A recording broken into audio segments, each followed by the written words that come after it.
Ora bem, são 19 horas e 30 minutos em todo o território nacional. O cenário já denuncia a entrada da síntese informativa da noite, a edição de quarta-feira. São 28 para o mês de dezembro, ano de 2022. Fique connosco porque vale a pena. Vamos ao encontro dos destaques das notícias que irão corporizar a presente síntese informativa noturna aqui no seu canal de eleição.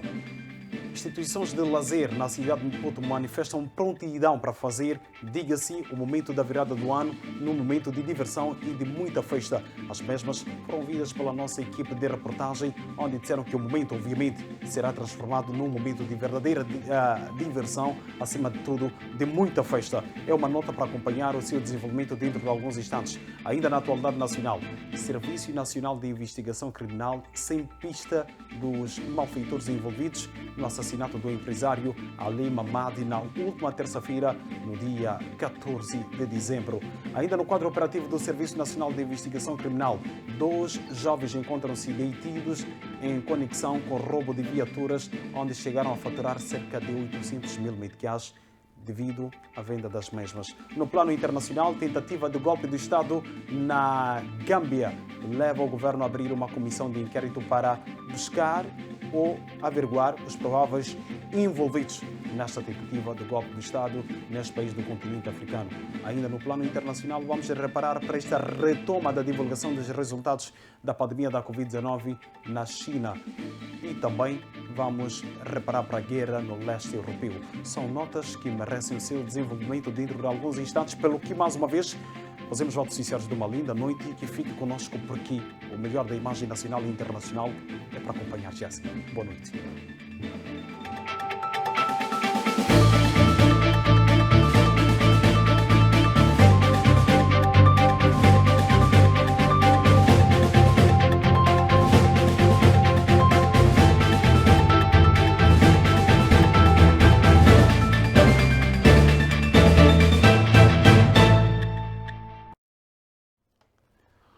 Renovados os votos de uma excelente noite a todos os nossos estimados telespectadores e internautas e mais uma vez sejam bem-vindos ao Telenotícia, edição de quarta-feira. As instituições de lazer na cidade de Maputo dizem estarem preparadas já sei que é, para garantir a diversão e segurança durante a transição do ano de 2022 para o próximo de 2023. Transação de final de ano 2022-2023. Um momento esperado por muitos moçambicanos e principalmente pelos fazedores da cultura. Após experimentar os piores dias de sua experiência por aproximadamente 2 anos, devido às restrições trazidas pela pandemia da Covid-19, eis que o sol começa a brilhar para o ramo turístico. E com a presente época festiva, as instituições turísticas e hoteleiras na cidade de Maputo dizem estar preparadas para garantir uma transição de ano agradável e com diversão garantida aos clientes. E estamos preparando para a noite de transição, neste caso a noite de gala, a organizar uma noite de grandes memórias, uma noite inesquecível, considerando que estamos em momentos que estávamos encerrados durante 2 anos para eventos desta dimensão, com música ao vivo, com música DJ, muita animação, muita diversão, que vai ser desde as 21 horas até o amanhecer. O complexo hoteleiro Kayakwanga espera lotar a sua capacidade máxima de 600 lugares. Nós esperamos lotar a nossa capacidade máxima, que são 600 lugares, mas neste momento estamos com uma média de 400 lugares. Neste caso,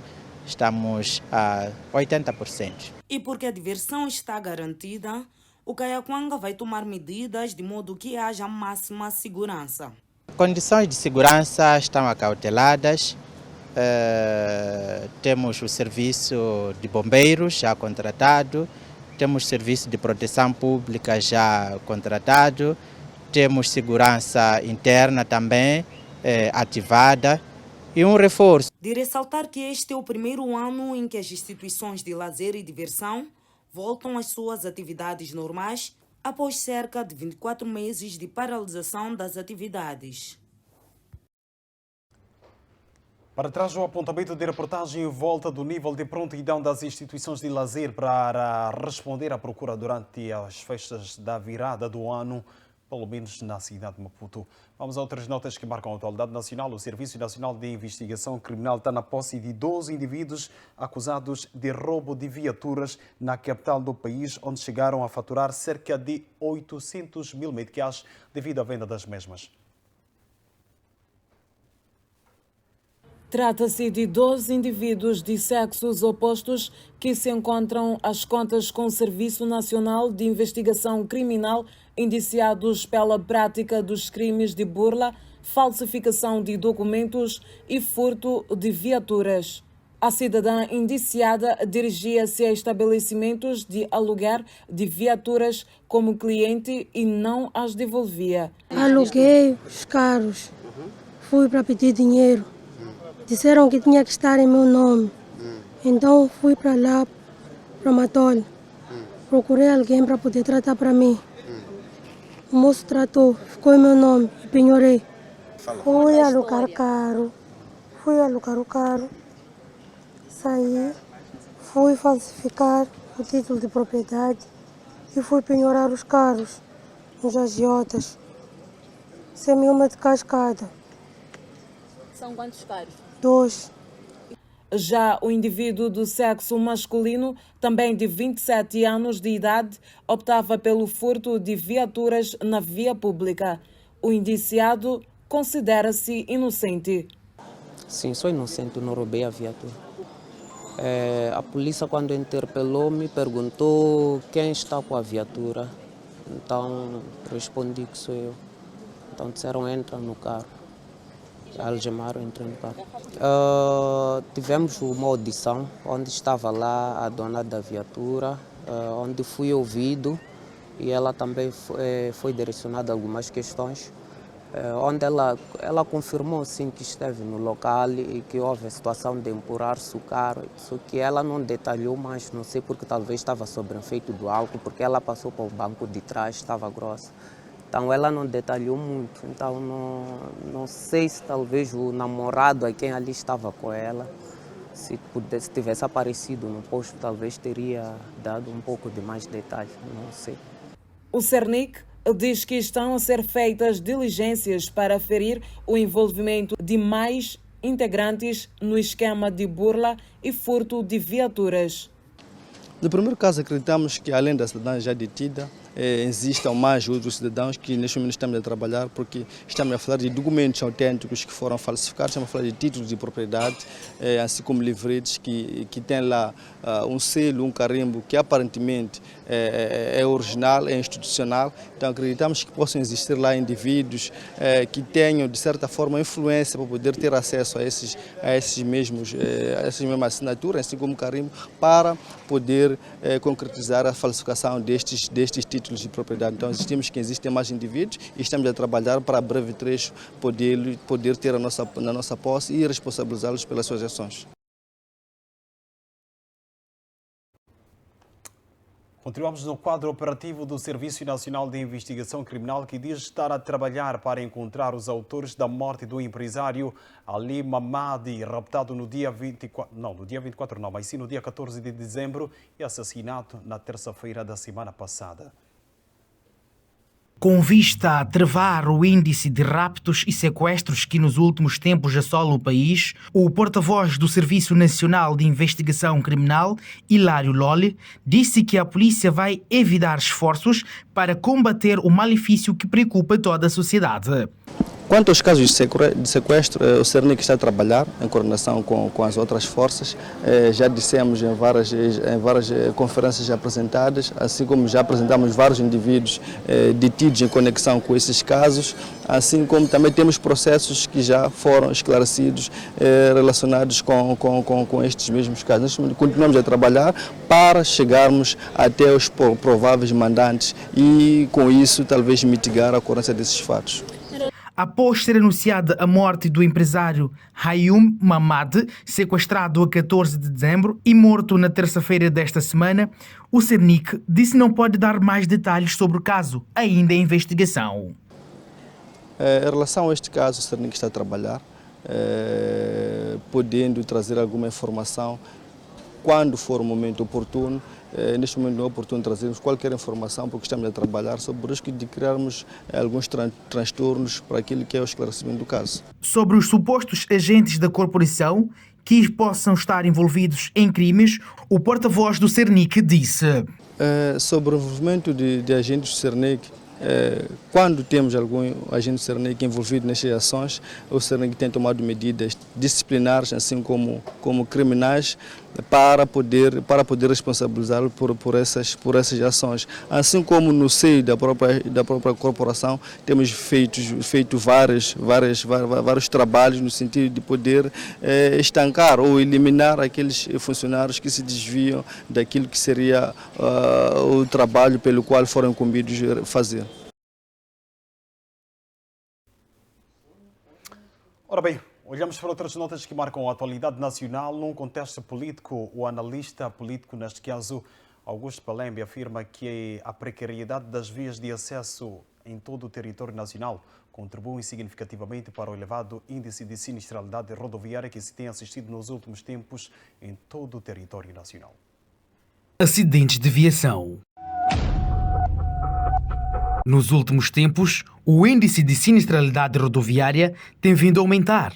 Várias famílias ficam desfalcadas devido à perda dos seus entes queridos nas estradas do país. Vários são os motivos apontados como as maiores causas para o índice elevado dos acidentes. Dentre eles, destaca-se a desobediência às regras de trânsito e as péssimas condições das vias. Como forma de minimizar esta problemática contínua, o analista Augusto Palembe diz que o governo deve melhorar as condições das estradas e apela também aos automobilistas para que não se façam ao volante cansados. Se for já olhar, primeiro, quando chega a final do ano, muitos motoristas, principalmente os que vêm da África do Sul, não tem um momento de descanso. Estamos a dizer que um motorista sai de Joanesburgo 7 horas e a tendência é fazer 24 horas para chegar a Massinga, Inhambane, Gaza. É uma longa distância, sem levar em consideração os problemas das fronteiras e o tráfico. E também a falta de responsabilidade de vários motoristas, não é? Vão às estradas embriagados. Isso também é uma irresponsabilidade que traz consequências drásticas. Mas também há uma parte da responsabilidade do próprio governo. Se olhar o problema das nossas estradas, não faz sentido hoje, em pleno século XXI, num país tão próspero em recursos como o nosso, termos uma estrada que não tem bermas. A estrada nacional número 1, apesar de estar esburacada, mas também não tem bermas. Quando há uma avaria, não tens local para colocar a viatura para ter assistência, ou seja, és obrigado a ter avaria e manter o carro na faixa principal. Isso também não é, a nossa via não está iluminada, não tem aquelas coisas que iluminam as estradas. Isso também são causas muito preponderantes para causas dos acidentes. Augusto Palembe aponta também para a corrupção nas estradas como um mal que deve ser combatido. Há que avaliarmos todos esses fatores e tentarmos resolver o problema, porque o que está a acontecer é que todos os anos choramos pelos mesmos problemas. Agora, não estamos a trazer nenhuma solução a curto e a longo prazo. Só estamos a dizer acidentes, mas não reabilitamos as estradas, não criamos bermas. Também a nossa polícia não olha mais na parte da sensibilização, mas olha mais na parte de lucro. A nossa polícia, quando para um motorista, pode estar embriagado, mas a tendência é extorquir e não sensibilizar, parar, levar a uma esquadra, parar e dizer ao motorista, olhar a hora que ele saiu do local da partida e ver as horas que ele está a conduzir. Não, a tendência é tirar algum daquele motorista. E as consequências são essas, todos os anos que passamos, são mortes que podiam ser evitadas se tivéssemos mais responsabilidade, mais capacidade de solução desses problemas que ano após ano vivemos. Ainda esta semana, um acidente deixou 2 feridos graves e um ligeiro na Estrada Nacional número 4. Notas que marcam a atualidade nacional em destaque na síntese informativa da noite, edição de quarta-feira, 28 para o mês de dezembro de 2022. Escalamos desta feita a região central do país, concretamente a província de Sofala, onde um agente da Polícia de Trânsito que conduzia em estado de embriaguez embateu na madrugada desta terça-feira, desta quarta-feira, contra um transporte semicoletivo de passageiros ao longo da Estrada Nacional número 6, na província de Sofala, causando ferimentos graves em 2 passageiros.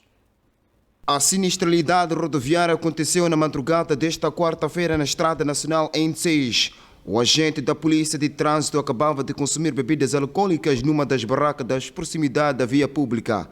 Estando embriagado, fez-se ao volante, onde deparou com um transporte semicoletivo de passageiros estacionado, embate a viatura dos passageiros, ferindo 2 passageiros em estado grave. O cobrador diz que o acidente aconteceu de repente. Paramos aqui, alguém pediu paras. O carro parou, piscou, parou. Então, do momento quando abri a porta, abriu, uma dona estava sentada aqui à frente também, abriu para poder descer, aquele papá, quando desceu, eu só ouvi o embate, aquele papá caiu no chão, nem levantar não consegue, nem andar não consegue. Mas um outro jovem também estava sentado atrás, sofreu também, um para dono desses todos passageiros. Já, como aconteceu, não vou explicar, foi uma coisa, de repente nós paramos, um embate de repente. Então, vou dizer que mas ele está em estado de embriagado. O agente da polícia está em estado de embriagado? Ele está embriagado. Isso é uma coisa que você pode presenciar. Ele está aqui presente conosco. A viatura de marca Sprint do agente da Polícia de Trânsito ficou danificado tanto do transporte semicoletivo de passageiro e o motorista de chapa disse. O que eu posso dizer neste momento, independentemente de ser um agente da Polícia de Trânsito ou não, mas é um condutor igual que veio bater o meu carro. Isso é o que eu posso afirmar. E também estava em um estado não bom, estava em estado de embriaguez, claro, não é? Porque podemos ver quando saiu do carro até não conseguiu falar, foi aí deitar-se, mas é um condutor igual. No local, o agente da Polícia de Trânsito que conduzia em estado de embriaguez, que responde pelo nome de Kobe, fiscalizador do controle de Nhamiso devido ao álcool, nem conseguia falar, tendo sido levado com seu colega, que veio, desmontou seu fardamento e recorreu uma motorizada para lhe pôr em fuga, o que os munícipes condenaram a atitude. Esse comportamento é negativo, o que ele fez. Esse aqui não é carro. Por que levaram um documento desse? Quem bateu ele? Por que está a esconder ele? É porque ele é agente da polícia? E esse aqui é o que? Nem pessoas que estavam aqui se feriram, estão aonde agora? Isso aí não se faz. Então isso é abuso de poder? O agente... É abuso, sim, é abuso. Que exemplo vai nos dar nós amanhã? Nós também podemos andar também de qualquer maneira. Sim, isso não se faz, é feio. Tem que entregar documento todo, porque esse que bateu outro. Não pode fazer isso aí. Uma vez são eles que recomendam quem bebe não conduz. E ele vem bêbado a conduzir. O que nós podemos fazer como população? Como automobilista, o que nós podemos fazer com esse tipo de pessoa? Então, esse tipo de comportamento é negativo. E acredito que fosse um cidadão qualquer, já estaria preso. O próprio agente é que está a fazer isso. O cidadão não vai passar por onde? Porque o agente é espelho do conselho que deve educar a nós. E ele faz assim. É pouco complicado. Por seu turno, Alberto Macote Jorge, da Polícia Municipal, que registrou o acidente, condenou a atitude do seu colega. Nesse momento, não me falar com ele, não conseguiu nos dar uns dever o que aconteceu e não estão conseguindo dizer nada, está a fugir da câmera também, como sempre viram também, ele está sempre a fugir da câmera. E qual é a mensagem que vai deixar para outros colegas a não pautar pelo comportamento? Em algum momento podemos dizer, quando beba, não conduza. E ele parece que estava no sentido ilícito. Só não podemos detectar porque não temos máquina para poder o quê? Soprar. A PT que vai fazer isso. Importa referir que este não é o primeiro caso de sinistralidade rodoviária que envolve agente da Polícia de Trânsito em estado de embriaguez na província de Sofala. As imagens são de Leno Pedro, Mendes Mundai, FTV, a partir da província de Sofala. O presidente do Movimento Democrático de Moçambique diz que há inconformados no processo de DDR entre a Renamo e o governo. Lutero Simango reagia à crítica de descontentamento dos guerrilheiros da Renamo que não foram enquadrados no processo até então. Não se deve esticar a corda. Há lições que nós aprendemos no passado sobre as consequências de esticar a corda. Por isso, o nosso apelo é que os signatários deste processo não devem esticar a corda. Devem continuar a dialogar e também envolver os outros moçambicanos para que o processo tenha o desfecho necessário. O presidente do Partido Movimento Democrático de Moçambique, Lautero Sumango, diz que no processo DDR tem havido muitos ruídos entre Renamo e Frelimo. Segundo aspecto que gostaríamos de abordar nesta conferência de imprensa está relacionado com o processo de DDR. Estamos a falar do desarmamento, desmobilização e reintegração dos militares da Renamo. Nos últimos dias tem havido muitos ruídos mesmo. E esses ruídos ameaçam a estabilidade social, não só dos moçambicanos, assim como daqueles homens e mulheres que devem ser desmobilizados. E os assinantes ou os signatários deste acordo, cada um apresenta a sua versão. Quando você vai para o governo, vai te contar um filme muito complicado sobre o processo da reintegração dos homens ou dos militares da Renamo na polícia. E chega a um certo ponto, colocam a questão de requisitos e outras pré-condições. E quando estás com a Renamo também a abordagem é outra. Portanto, o povo moçambicano não pode ficar em suspensão. E nós gostaríamos que já no próximo ano que haja o engajamento e o envolvimento de todos para discutirmos e falarmos do DDR. Na mesma senda, Simango disse não haver razões para manter este assunto em sigilo. Porque o DDR, no fim do dia, tem que estabelecer as pensões. E essas pensões que vão ser atribuídas para os militares da Renamo proverão dos nossos impostos dos moçambicanos. Por isso é importante que essa discussão seja aberta para permitir que possamos avaliar. Neste momento estou a conversar convosco. Nós temos duas versões e muitas vezes elas são antagônicas. E quando é assim, é difícil você dizer que este ou aquele tem razão. Então, para permitir que a gente e nós como moçambicanos possamos fazer uma avaliação com justeza e honestidade, este processo tem que ser aberto. Não há razão de continuar, de manter o sigilo sobre esse assunto. Vamos à terra da Boa-Gente, onde o quadro operativo da Polícia da República de Moçambique, em Inhambane, resultou na detenção de um indivíduo de 30 anos de idade no distrito de Govuro, indiciado de crime de roubo de gado caprino. Tem 30 anos de idade e está a contas com as autoridades policiais na província de Inhambane, concretamente no distrito de Govuro, e é indiciado de ter roubado 4 cabeças de gado caprino e pretendia vender as mesmas no distrito de Massinga. E a polícia explicou como foi possível a detenção do larápio. De imediato, o proprietário, notando-se a ausência dos seus bens, comunicou à polícia, que fez-se ao local. Foi feito um trabalho de inteligência que culminou com a detenção deste indivíduo naquele meio de transporte que tinha como destino o distrito de Massinga. Consultado, o mesmo alega que pretendia, com aquele gado, vender e de lá retirar o valor que queria usá-lo para a quadra festiva. E a Polícia da República de Moçambique, em Inhambane, na voz da chefe das Relações Públicas, diz que a autoridade irá trabalhar arduamente para reforçar a segurança nas comunidades.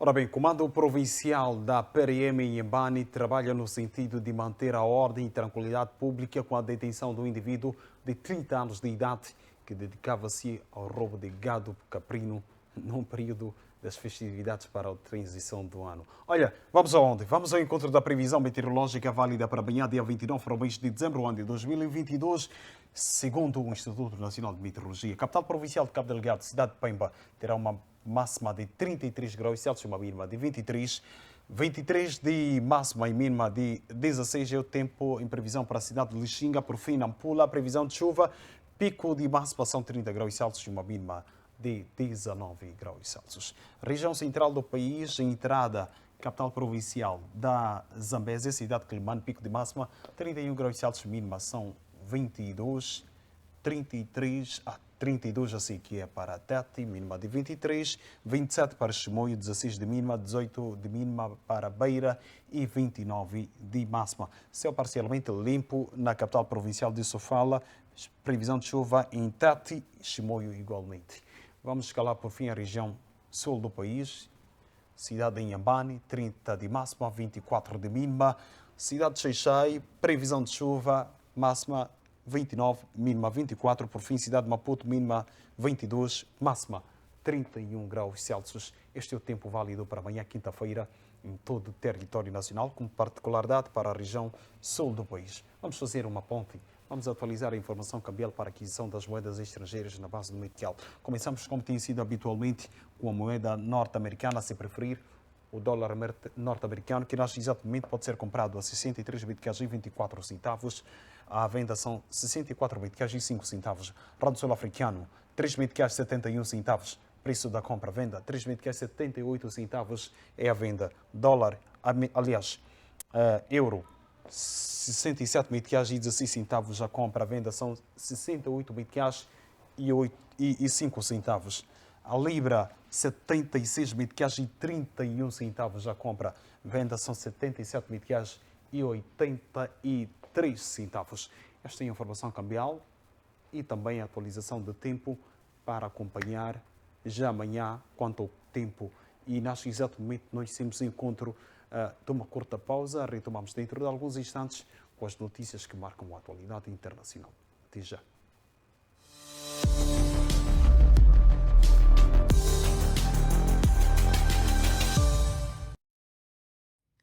Querida população do Niassa, estamos na quadra festiva, há poucos dias de celebrar o Natal e a passagem do ano.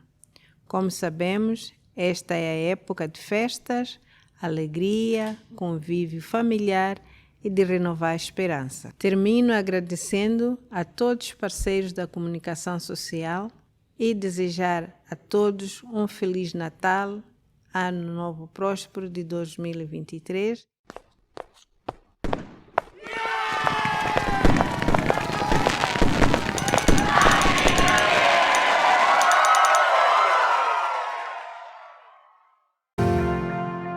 Estimado internauta e telespectador, acompanhando os problemas sociais do país, a FTV traz para si, de segunda a sexta-feira, o programa Vuvuzela.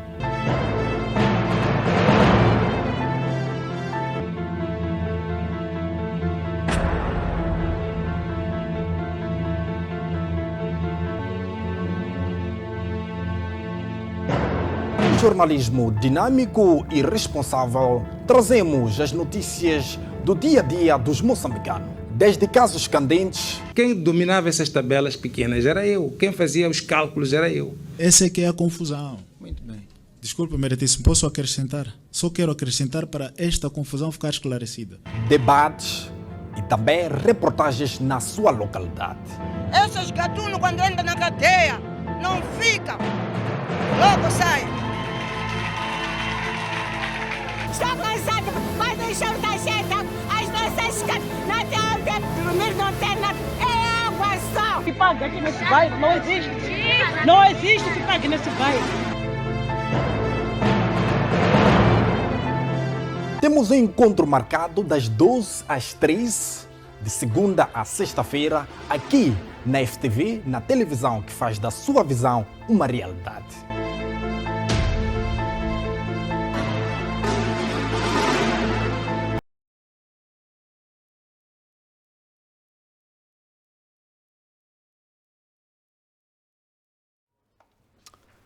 Retomamos depois de uma curta pausa desta feita para acompanhar as notícias que fazem a atualidade internacional. Vamos ao encontro das mesmas. O governo da Gâmbia anunciou nesta terça-feira a criação de uma comissão de inquérito para investigar a tentativa do golpe de Estado frustrado há cerca de uma semana.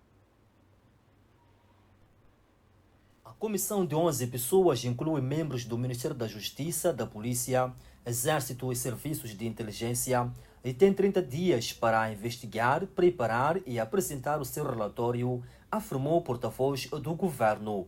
Na segunda-feira, a presidência do pequeno estado sem-litoral no interior do Senegal anunciou a detenção durante o fim de semana passado de um capitão e de um tenente alegadamente envolvidos no golpe falhado.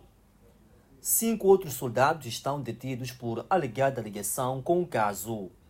Pelo menos 2 outras pessoas acusadas de terem desempenhado um papel na tentativa de golpe continuam a ser procuradas, de acordo com as autoridades.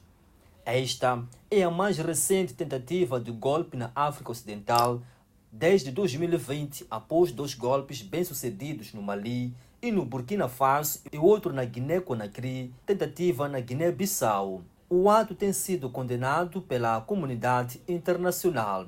Numa cimeira realizada no início de dezembro em Abuja, Nigéria, os líderes dos Estados-membros da Comunidade Econômica dos Estados da África Ocidental, da qual a Gâmbia é membro e atualmente presidida por Bissau, decidiram criar uma força regional para intervir no caso de um golpe, expressando a sua preocupação com o efeito de contágio dos golpes de Estado. O Conselho de Segurança das Nações Unidas manifestou a sua profunda preocupação com o veto imposto pelos talibãs às mulheres no Afeganistão para que não trabalhem em organizações não governamentais, alertando assim que para o impacto significativo e imediato das operações humanitárias. Os membros do Conselho de Segurança destacaram em comunicado que estão também profundamente alarmados com a decisão do regime afegão de suspender o acesso das mulheres à universidade. Esta declaração soma-se à posição semelhante transmitida pelo Alto Comissário das Nações Unidas para os Direitos Humanos e sublinhou que as autoridades, de fato, no Afeganistão, encontraram novas maneiras de prejudicar as mulheres e meninas daquele país. Isto é uma misógina implacável, um ataque violento às mulheres. A sua contribuição, a sua liberdade e a sua voz, salientou a diretora da ONU Mulher, Sima Borrell, em comunicado. Já o Conselho de Segurança das Nações Unidas lembrou que as restrições contrariam os compromissos assumidos pelos talibãs com o povo afegão, bem como com as expectativas da comunidade internacional.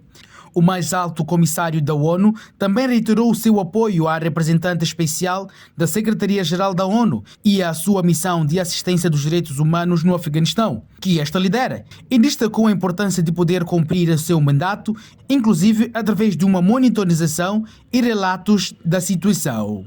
Na semana passada, as autoridades talibãs suspenderam a educação universitária para as mulheres, provocando indignação internacional e manifestações nas cidades afegãs, sobretudo depois de terem anunciado a exclusão de mulheres em atividades de ONGs. Continuamos no plano internacional. O leste e o sul da Ucrânia voltaram a estar na mira do fogo russo nesta terça-feira. A ofensiva de Moscou voltou a intensificar os bombardeamentos. Ainda longe de um fim diplomático à vista, o leste e sul da Ucrânia voltaram a estar na mira do fogo russo.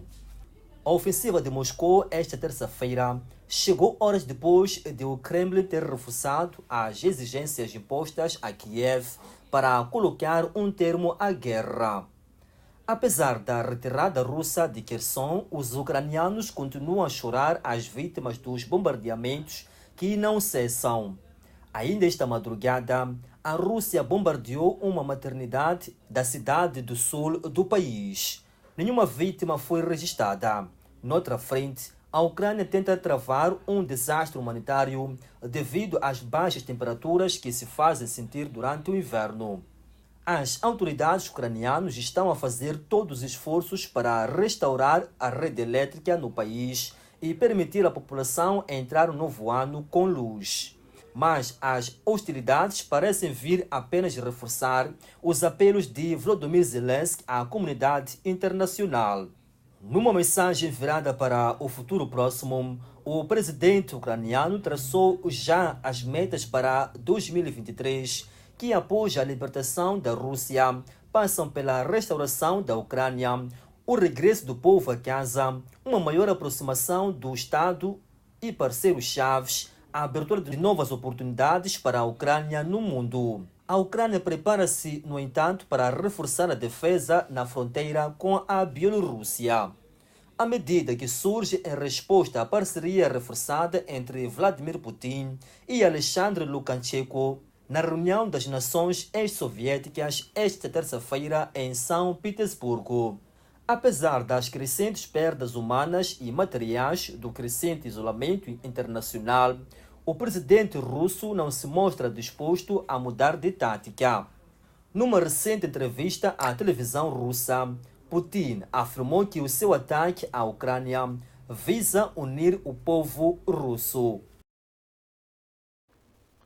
Vamos ao Médio Oriente. O mecanismo conjunto de prevenção e controle do Conselho do Estado do Executivo chinês declarou nesta terça-feira que as mortes e casos graves da Covid-19 no país serão divulgados semanalmente.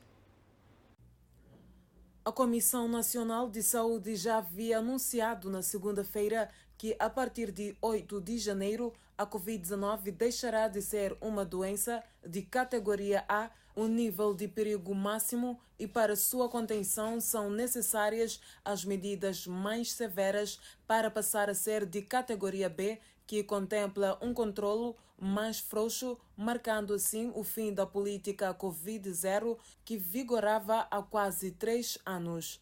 Após essa data, as informações sobre óbitos e casos graves devido à doença passarão a ser semanais e, na sequência da evolução da pandemia, passarão a ser mensais, referiu o mecanismo conjunto, que não deu mais detalhes sobre o assunto. Da mesma forma, as autoridades não vão notificar o número de contatos próximos dos infectados com Covid-19 e nem vão distinguir entre casos locais e importados, ao contrário do que indicavam os relatórios diários publicados desde o início da pandemia. Além disso, o fim da obrigatoriedade de realização de testes de PCR de rotina para a maior parte da população resultou numa detenção de casos significativamente menor do que a propagação real do vírus. Além disso, as pessoas assintomáticas e os com sintomas leves já podem fazer a quarentena nas suas casas. A rápida propagação do vírus em todo o país lançou dúvidas sobre a confiabilidade dos números oficiais, que relataram apenas um punhado de mortes pela doença, embora, por exemplo, a província de Zhejiang estimou recentemente que 1 milhão de seus habitantes estava a ser infectado todos os dias. O governo chinês assegurou no início deste mês que estavam reunidas as condições para que o país ajustasse a sua restrita política de Covid-0 face a uma nova situação em que o vírus provoca menos mortes. O Jornal da Noite termina por aqui. Foi um prazer imenso ter estado na sua companhia, mas atenção, neste final do ano, se te sentir só, faça de nós a sua melhor companhia e queremos estar contigo no próximo. Entretanto, faça-me o favor de cuidar de ti.